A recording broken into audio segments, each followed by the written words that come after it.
Good morning, everybody. How are y'all doing? Good morning.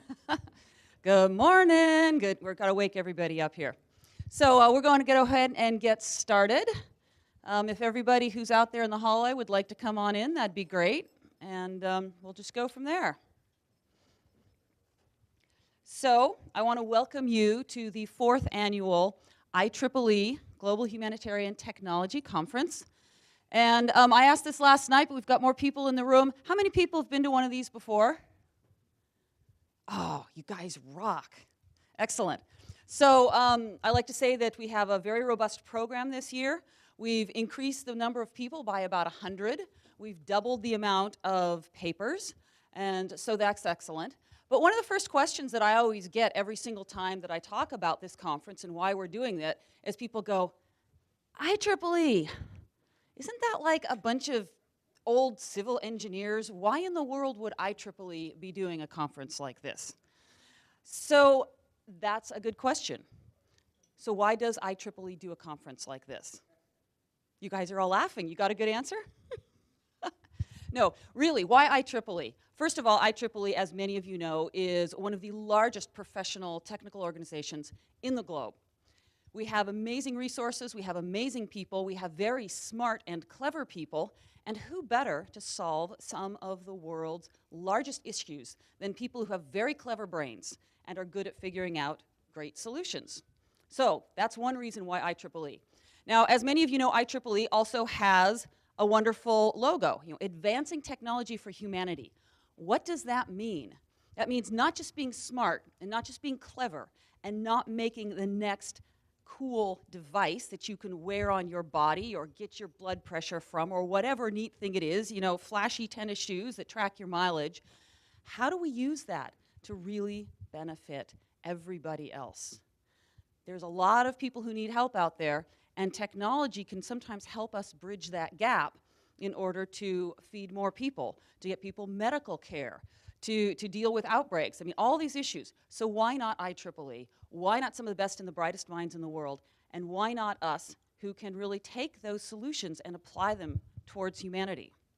So we have this conference.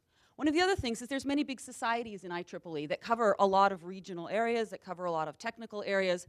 And so this conference is really there to try and cover some of the areas that don't have a society all of their own. And thanks to that, this is spun up by Region 6. So how many of you are from Region 6? Okay, perfect. We've got quite a bunch here. So we have Region 6, and Region 6 is actually one of the best ways to do this in IEEE. They're perfectly positioned for it, because not only are they here in a technological hub where you have entrepreneurs, you have creators, you have inventors, you have grassroots folks, you have pretty much a combination of everybody here. So IEEE Region 6 also has a long history of running conferences. And I'm going to have Mike Andrews talk a little bit more about that. But before I do, I actually want to talk about us here as technologists, as entrepreneurs. One of the things we're trying to do here in this conference is really not only represent academia, but we want to represent a cross-functional group of organizations. I spent a fair amount of time the last 10 years building disaster communications vehicles. And so I went into disasters and brought in communications over satellite and voice and video and IP, and I spent a lot of time doing this. And one of the lessons that we learned is that if we can't cross-functionally work with all the other organizations who have skill sets that I don't, we're not going to be as successful. So I worked for a company called Cisco. Some of you may have heard about them. They do networking. And we found that when we worked very closely with the NGOs, who have a lot of specialty working with local populations and really understanding those populations, as well as when we worked very closely with military that has a lot of access that many places don't, and then we brought in academia and worked with the brilliant ideas that came from there, we were more successful. So one of the things that I really wanted to do this year was to make sure that we have a cross-collaborative organization, and we have representation from many different groups. And so you'll see here from this program that we have people from NGOs, we have people from industry, we have people from academia, we have people from all over the place. So I invite each of you to find an area that isn't your area of expertise, and pick somebody's brain about what are the challenges and what are the issues that they have in their sector, and try and figure out how you can partner to be more effective in your sector. So given that, that's one of the things we're trying to do. We have a very robust program today. This morning we actually have Kanja Mehta, and he is in here from Penn State. And we have Anil Gupta, and he is all the way in from India this morning. And he's been running up the Honeybee Network and a number of other things. So given that, what I would like to do is I would like to introduce Mike Andrews, and he is the Region 6 Director, and he would like to chat with you as well. Thank you. What a remarkable group of people. You know, I stand with the best and the brightest on the planet. And by the way, Catherine, IEEE is the largest professional and technical society on the planet with about 440,000 members globally. But what's happening here is you are the answer to the question why. When we were asked, well, why do we not have power? Why don't we have lighting? Why don't we have clean water? Why don't we have an opportunity to disperse and track medical care? We became that how and the what. This conference deals with the hows and the whats. How do we create quick housing solutions? Okay, and we have presenters here today that, or through this weekend, that will talk about housing. Or how do we provide lighting in ERs that is easy, affordable, that extends the time that I can operate in an emergency room for whatever that reason might be. Well, we have people here in the room that created solutions to lighting. So we are the hows and the what's to all the global why. So with that, I want to say congratulations to each of you for being here and for being that solution. I'm going to step off. Region 6 is the Western United States. We created the Global Humanitarian Technology Conference because we wanted to gather that group of people that answered the question why. I'm going to introduce Roberto. Now in your program, there's a great discussion of who Roberto DeMarco is. He's the IEEE president during this year, during 2014. That means he's also the chairman of the board. I had the pleasure of meeting and working with him a bunch of years ago as we, IEEE, launched our first humanitarian technology think tank, where we started bringing folks from all over the world to Washington, D.C. to listen to and try to capture their questions why.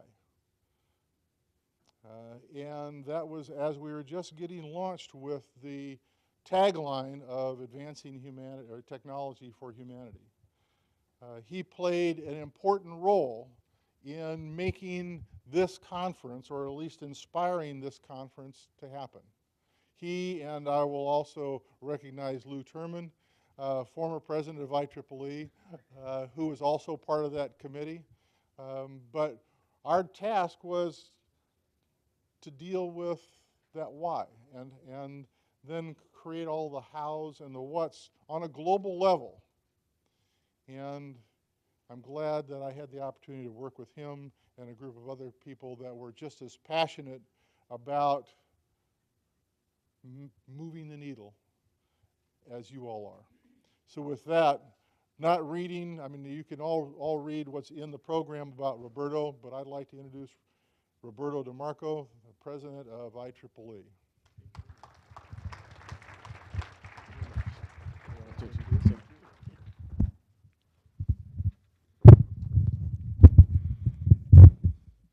Guess I'll have to find my presentation somewhere.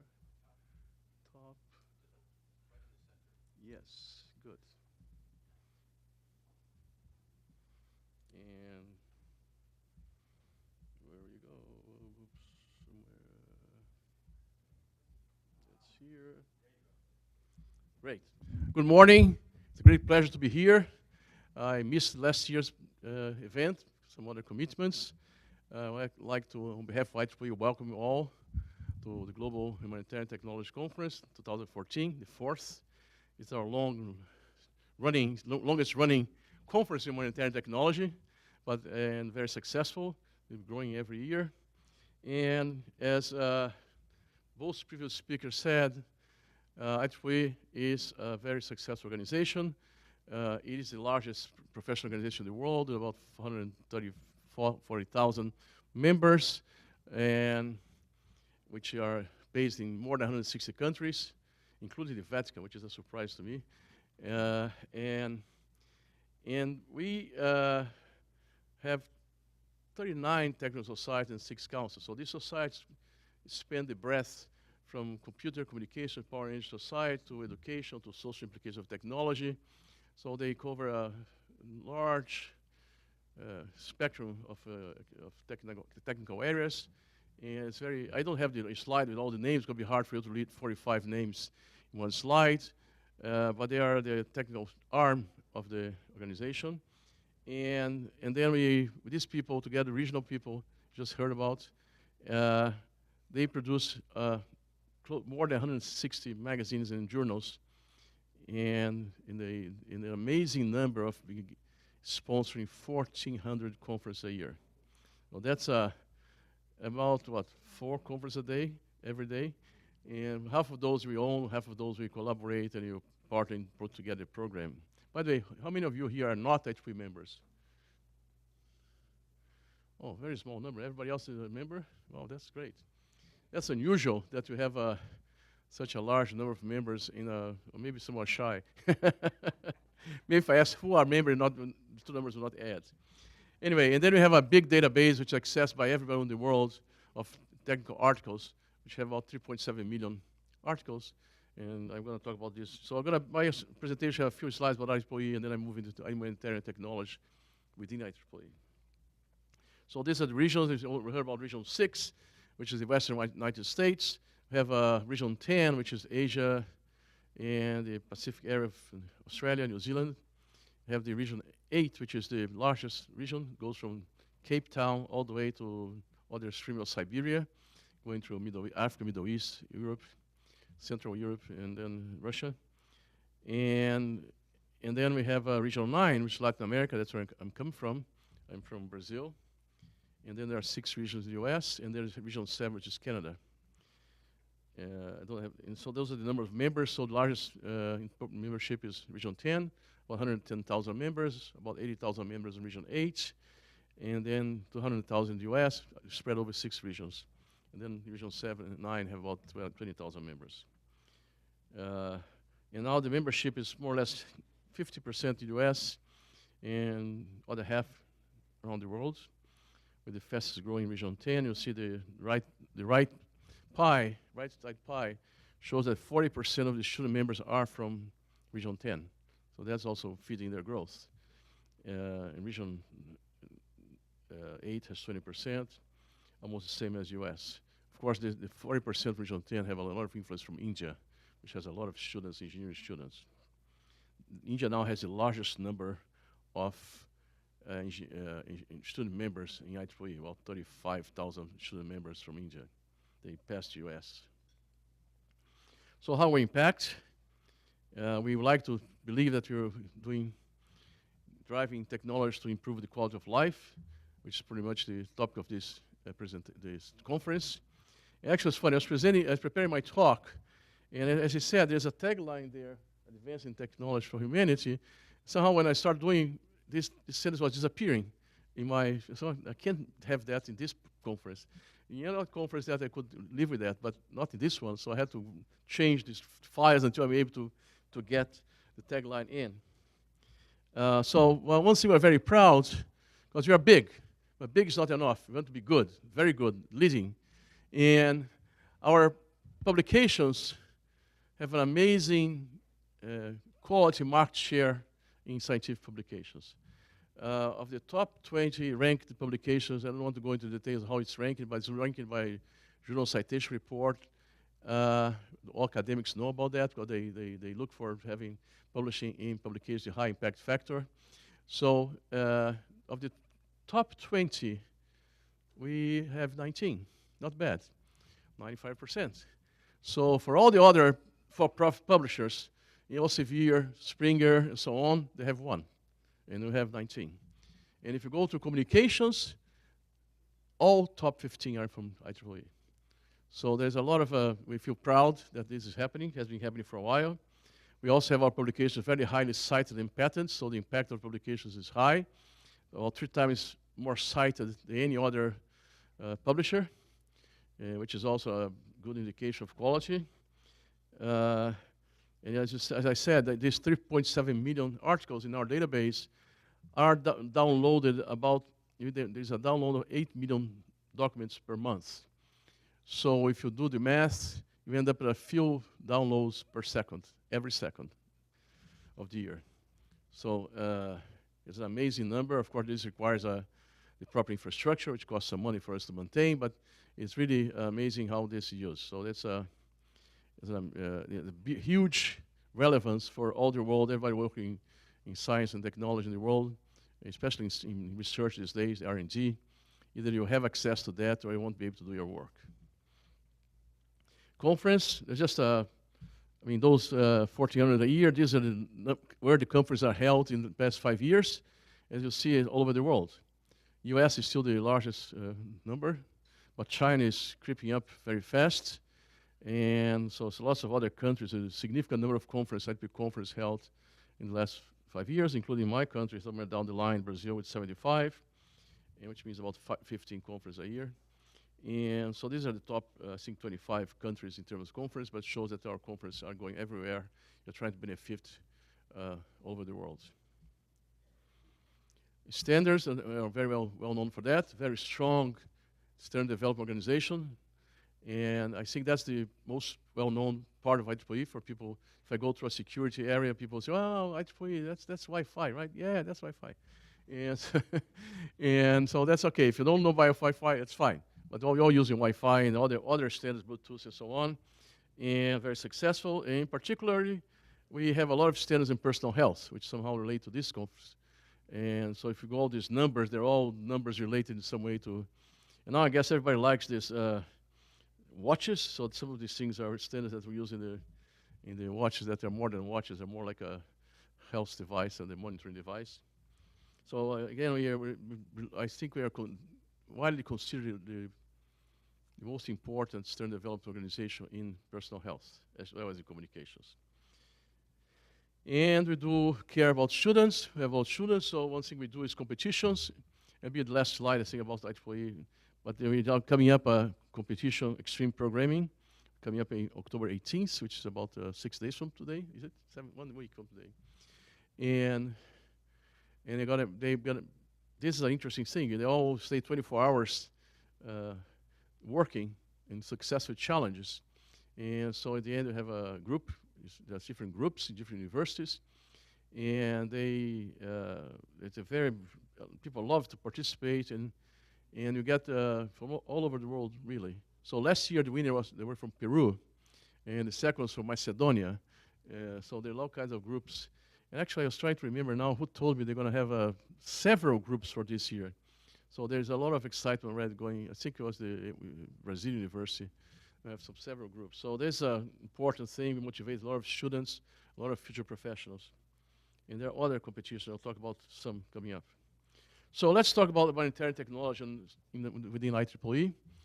And as Mike said, it's all started with the inspiration and motivation of the 2008 IEEE president, which happens to be here, Thurman. And he and Bob, you are very strong supporters of IEEE being a player, and of course I expect to be a leading player in the humanitarian technology space. I happened to be his vice president at that time in technical activities, and we worked together, and other people put together the Humanitarian Technology Challenge, which was the first activity we had, concerted, planned activity. We partnered in the beginning with the IEEE UN Foundation and the Vodafone Foundation, and had a group of people leading this effort and a lot of people implementing them.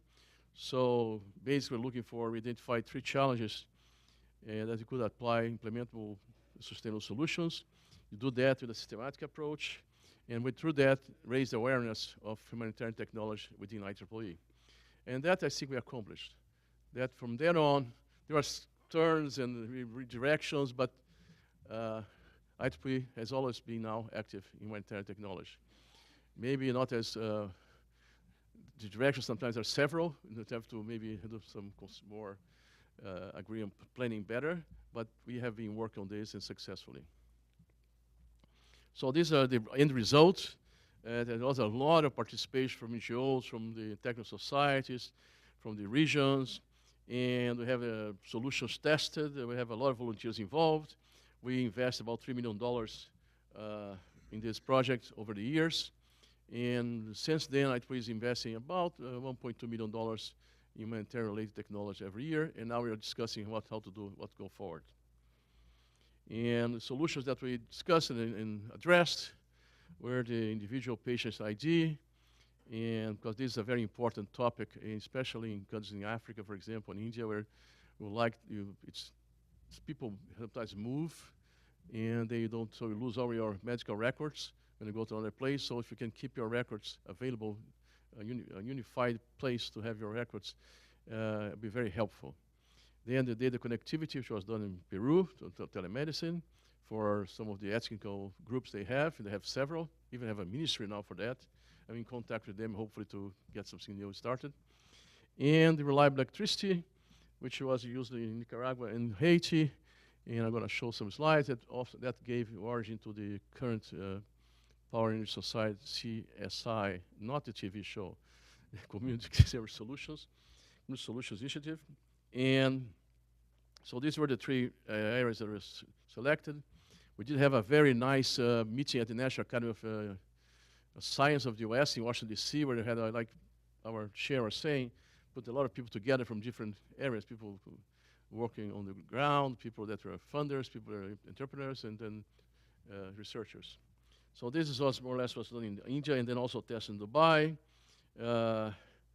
And then we have the data connectivity in Peru. We had a lot of powers, some towers erected, so we can give access to 9 locations and sort of villagers. So there's Peru has these small villages spread out in the jungle, Amazon jungle. They also have this jungle like Brazil, and they have a lot of ethnical groups. So we need to bring them some progress. And then reliable energy with some small power generation. I think it was 300 watts in Nicaragua. And then went on to a bigger problem in project in Haiti. We had this big trailers to recharge portable batteries. And I guess the people from CSI knows, I think their CSI leadership is here. Robin Fordmore and Ray Larson and Mike Wilson. Are you all here? I think, yeah, they are, okay. And so this is a very successful story, and I'll come back to that later.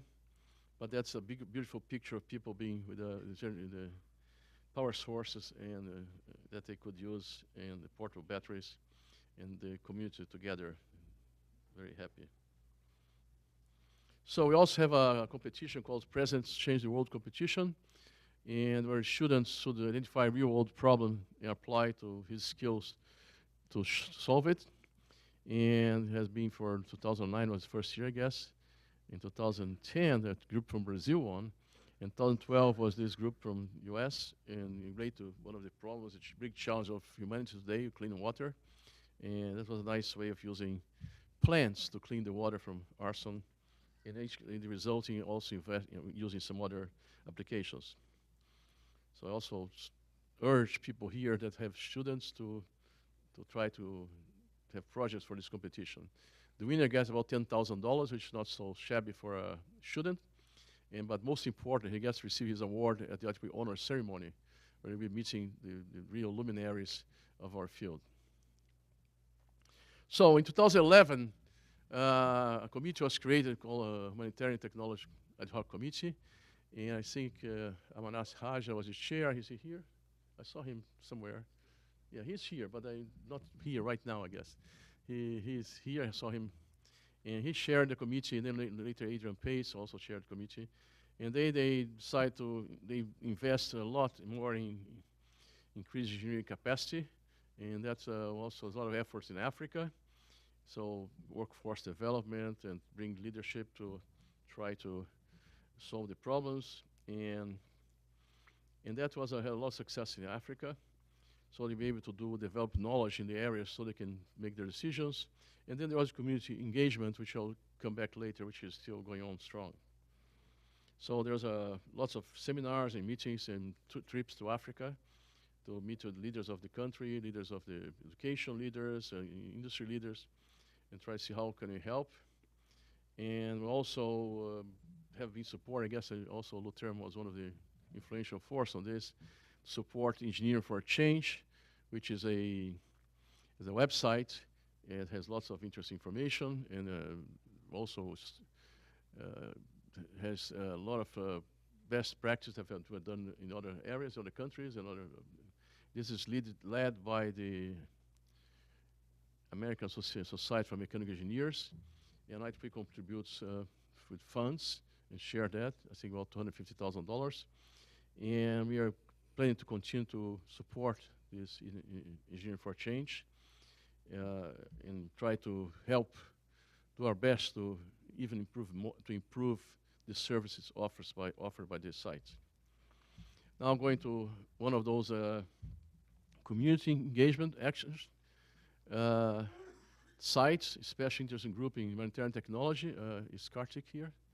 Anyway, this is Kartik is a chair. He lives here, I guess, in the Bay Area.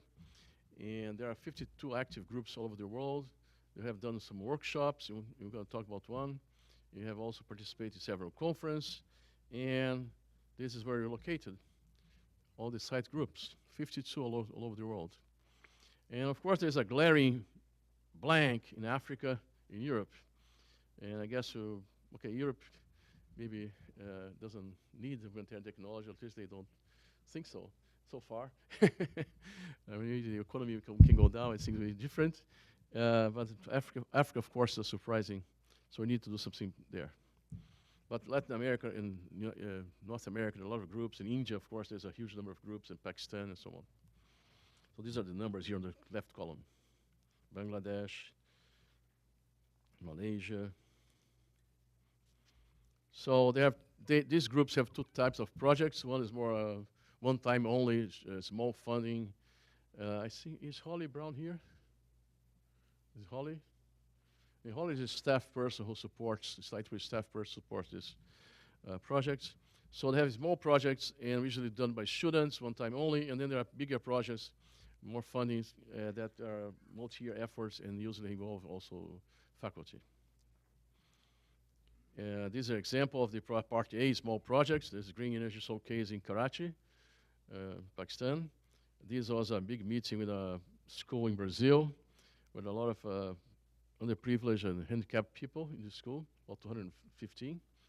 And actually one of the interesting results of this was that one of the faculty present, they developed a mouse for a person who had a limited movement, handicapped person, for 2X. So they took the measurements of how much they could move and design the mouse and the software for that. So when they left, these two persons, one of them is like 70 years old, is still studying and was able to use the computer with the mouse.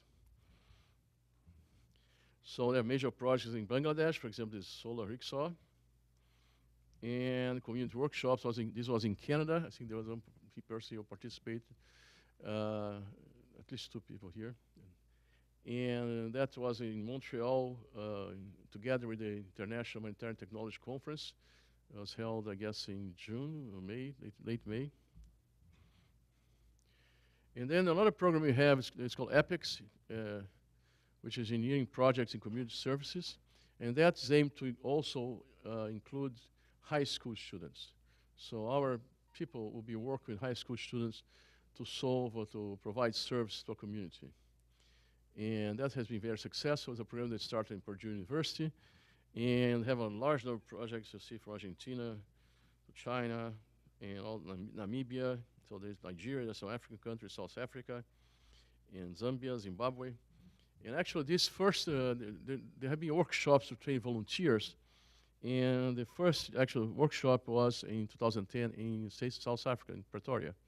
So on this one, Africa is participating substantially, and 30 projects have been completed, and again involving almost 1,000 high school students. There's another concern of IEEE is that you should, as another past president used to say, you have to be a guardian of the engineering. I'd like to have more people in the world choosing the profession, engineering and science. So these projects help motivate students to choose and to engage into a profession in the area of engineering and science. I should say that when I chaired the Humanitarian Technology Challenge, I wasn't expecting the level of engagement and excitement that a humanitarian project can bring to a community of students and so on, young people, let's say. They really like to work on something which can help society. So that was kind of a surprise to me, but it's true. So the EPIC is an example of some projects there in Belgium, Argentina. So the project in Belgium is supporting some needs in Senegal, some video learning for rural schools, and the CSI, Community Solutions Initiative. And I think there's a workshop here yesterday. They know much more than I do, but it all has to do with not only develop technology, but developing also a model that they can be scalable and that can develop business around it that it can make money, of course, but also can continue the effort. There's no way to just do once at once. So this, so it has to be sustainable and scalable, and you can then create jobs and create companies that will be working on this and carry the torch of developing these technologies. So that's an important part of this CSI program, in my opinion, that the other component of developing business. We have started a conference like in GHTC here. There's one in Region 7, International HTC, and also in Region 10. There was one in Sendai last year, this year in Chennai. This one in Sendai addressed primarily what the disaster mitigation and prevention area. So going forward, I still believe that we have to become continue to work in this space. We have to be a leader in this space. We have all the, as our chair said before, we have all the requirements that we can fulfill all the requirements. We have a lot of good, excellent technologies. We have a global reach. We have excellent staff. So we can help. We can really bring this to the world. So we operate, I guess, in my opinion, in all areas. You're going to see in this conference, from technology to improve quality of life for the served populations, to improve the quality of life for persons with physical and mental disabilities, to the elderly, and also to work in natural disasters. So we are discussing right now, and there's a committee in place that Danielle is part, and Manars Haja and some other people here, trying to discuss how should we go forward in IEEE in humanitarian technologies. So you're considering 3 options. So one is focused on change the culture of the profession. One is focused on the boots on the ground, like sites and epics, and third one is focused on humanitarian technology development. So option 1 is pretty much lead to establish a sense of local social responsibility as a core professional expectation. And of course, this involves advocacy in different levels, including probably change curricula to include topics on humanitarian technology and ethics in the curricula. And so that's one possibility. That probably only I'd be by far the best organization to work in this area. Second one is to really continue doing what you're doing, the side apps, CSI, and even grow on that, expand on that participation. And we do have a large network of volunteers, maybe about 300,000 volunteers all over the world. And so this can carry the torch and to do the work, and hopefully can be a big impact in humanitarian activities at the local level. So it can be both global but act local. So we are doing some SWOT analysis for this. So in this case, for option 2, we are trying to figure out what are our problems. And one we have today is no overarching direction for activities. So we have to really solve that, that we need to, so otherwise you'll not be able to have a lasting impact, like the threats say here. So we have lots of activities going on in different directions, but now we have to bring them together and have some good focus. We have option 3, and of course, that's more like you work today in our technology and technical area. That we like to have a journals conference in humanitarian technology. So you're discussing the technology itself, but not then helping people. Just focus on technology, which is also something you also can do very well. They have a lot of experience, and so there are other important steps. And our chair here was my last slide. We have developed a way, a collaboration model with other organizations. I don't think we have that. There are lots of organizations all over the world who work in this area, and we're sort of trying to do a lot of things by ourselves. So it's time for us to go back to the original challenge and figure out how we can work with others to increase the impact of our activities. We have developed a funding model for the activities. It probably leverage our brand, which is very well known and very successful and very valuable. And I think IEEE Foundation is doing now that. How can we bring money? How can we get people to invest in these areas? So that's another thing we need to work better. Over the years, we have, in our case, used our money, but now it can be much more successful. We can bring people together, and also both ideas and people in different areas, like we did in National Academy of Engineering with people to work on the ground, people that were entrepreneurs and academia, and also the funders. The funders have to be there. And then we have to better integrate with other IEEE activities. I mean, you have 39 societies. They are doing their own things. Some of them do activity in humanitarian technology, like Robotics Society and Communication Society, but that's not quite well integrated with what we do today. So that's another challenge we have ahead of us. Anyway, it's a big pleasure to be here. And then, of course, as we talk about life science, we do have an initiative in life science, which has lots of course applications for humanitarian technology. And since I'm from Brazil, from Rio, I decided to bring one successful application, this exoskeleton that was tried at the World Cup. And the opening kick of the World Cup was given by a paraplegic that was able to communicate to this skeleton with his brain. And I hope maybe we can help make this smaller, cheaper for other people to use. So that's a motivation also for this work.